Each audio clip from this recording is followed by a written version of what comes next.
Hello everyone. सो आज हम जिस कंपनी की बात करेंगे उसका 40% रेवेन्यू, 40% से इनफैक्ट ज़्यादा रेवेन्यू यूएस से आता है। और टैरिफ से 50% टैरिफ से Q3 में फुली इम्पैक्टेड थे वो। इसके बावजूद काफ़ी रेजिलियंट शो करते हुए काफ़ी पॉजिटिवली सरप्राइज किया कंपनी के Q3 के रिजल्ट में, रेवेन्यू फ्रंट पे भी, इबिटा फ्रंट में भी। कंपनी का नाम है गरवारे हाईटेक फिल्म, और company sun protection film, paint protection film, ये सब प्रोडक्ट्स में काम करती है। सबसे पहले कंपनी के Q3 के रिजल्ट देखते हैं।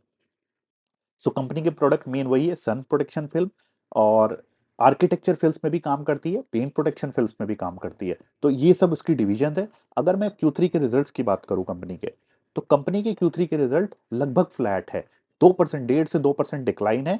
इबीटा भी लगभग 1.5% डिक्लाइन है, 20.1 से 18.9 है। बट इसके पीछे कंटेक्स्ट जानना जरूरी होगा, बिकॉज 50% का टैरिफ इम्पैक्ट कंपनी को पूरा पास्ट इस बार ऑब्जर्व करने को मिला Q3 में। इसके बावजूद काफी रिस्पेक्टेबल नंबर कंपनी ने प्रेजेंट किए, रेवेन्यू फ्रंट पे भी, बीटा फ्रंट में भी, और पैट भी लगभग मेंटेन किया है 16.2 से 15.1, 9 मंथ के बेसिस पे भी और इस क्वार्टर में भी। काफी अच्छा रिजल्ट बोला जाएगा। जिस जिस एनवायरनमेंट में कंपनी ऑपरेट कर रही है, जितने ज्यादा हेडविंड आ रहे हैं कंपनी को, उसके बावजूद ये रिजल्ट काफी पॉजिटिव बोला जाएगा। अब अगर मैं बाकी चीजों की बात करूं, तो year on year company performance अपनी इंप्रूव करी जा रही है, वैल्यू एडेड प्रोडक्ट इंक्रीज करते जा रही है। आरओई कंपनी का 20% से ऊपर है, आरओसी 25% है। और सबसे पॉजिटिव चीज, नेट कैश बैलेंस शीट है। 650 करोड़ कंपनी का बैलेंस शीट पे कैश अवेलेबल है, जो बहुत ज्यादा ऑप्शनैलिटी देता है कंपनी को। अब बात करें अगर कंपनी की कॉन कॉल से क्या इंसाइट्स मिली। देखिए, कंपनी का जैसा मैंने पहले बोला, 40% रेवेन्यू यूएस से आता है, ईयू से, यूरोपियन यूनियन से 10-11%, इंडिया से 25%। अब यूएस से 40% आने का मतलब है आपका, आपको 50% टैरिफ लगा, राइट। तो आपको पूरा का पूरा टैरिफ झेलना पड़ा Q3 में। और Q3 on top of it वैसे ही वीक क्वार्टर होता है कंपनी का, सॉफ्टेस्ट क्वार्टर होता है। Q4 Q1 स्ट्रांग होते हैं, Q3 वैसे ही वीक होता है। इस एनवायरनमेंट में जबकि आपका क्वार्टर भी वीक है, उसके ऊपर आपको टैरिफ इंपैक्ट आ गया, तब भी कंपनी ने केवल और केवल रेवेन्यू में, अगर Q3 की बात करूं 1.5% का रेवेन्यू डिक्लाइन, 9 मंथ की बात करूं 2.5% का डिक्लाइन है। तो यानी कंपनी ने बहुत ही अच्छे तरीके से सिचुएशन को मैनेज किया है। अब कंपनी ने कैसे मैनेज किया, कुछ पोर्शन डेफिनेटली कंपनी ने पास थ्रू किया है, और कुछ पोर्शन कंपनी ने बेयर किया है, ऑपरेशनल एफिशिएंसी और प्रोडक्ट मिक्स से मैनेज किया है, राइट। अब मैनेज ये भी किया है कंपनी ने, कंपनी के इन्वेंट्री डेज भी यूएस में Q3 में ज्यादा हो गए, लगभग 100।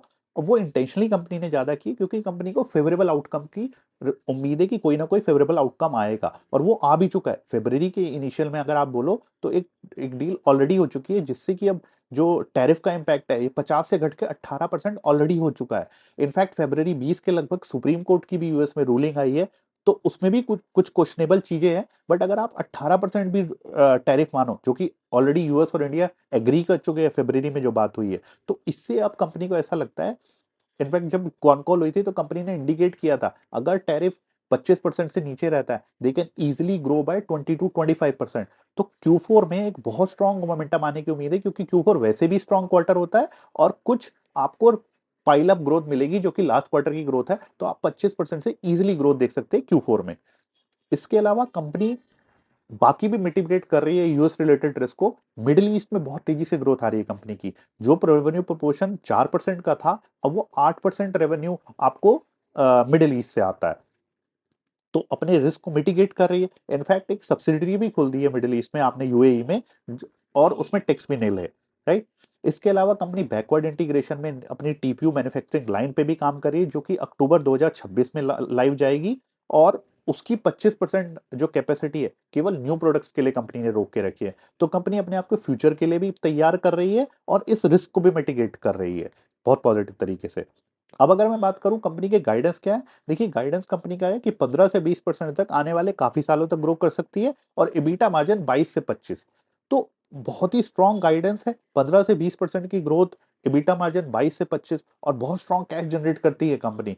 तो कंपनी कैन बी अब cash throwing machine in the future. अगर ये रेवेन्यू गाइडेंस को मेंटेन करती है, तो एक बहुत ही पॉजिटिव अर्निंग मोमेंटम दे सकती है कंपनी आने वाले समय में। अब अगर मैं बात करूं वैल्यूएशन की, देखिए कंपनी की लास्ट 4 साल, जब से कंपनी ने वैल्यू एडेड पे ज्यादा फोकस किया है ना, तो कंपनी का रेवेन्यू ग्रोथ भी 20-21% है, और एबिटा मार्जिन भी 20 से 22 है ऑन एन एवरेज, लास्ट 4 साल की बात करूं। और पी किस पे ट्रेड कर रही है अभी, 25-26।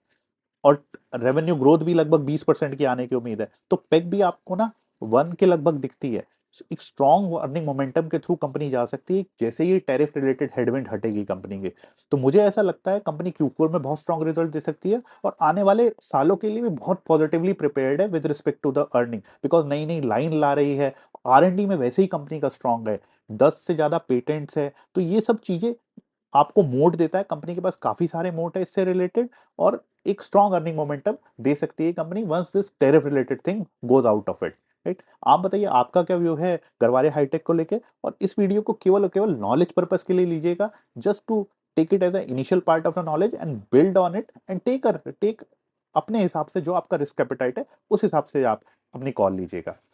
और आप बताइए अगर आपको ये वीडियो पसंद आया तो प्लीज लाइक शेयर और सब्सक्राइब कीजिएगा। Thank you.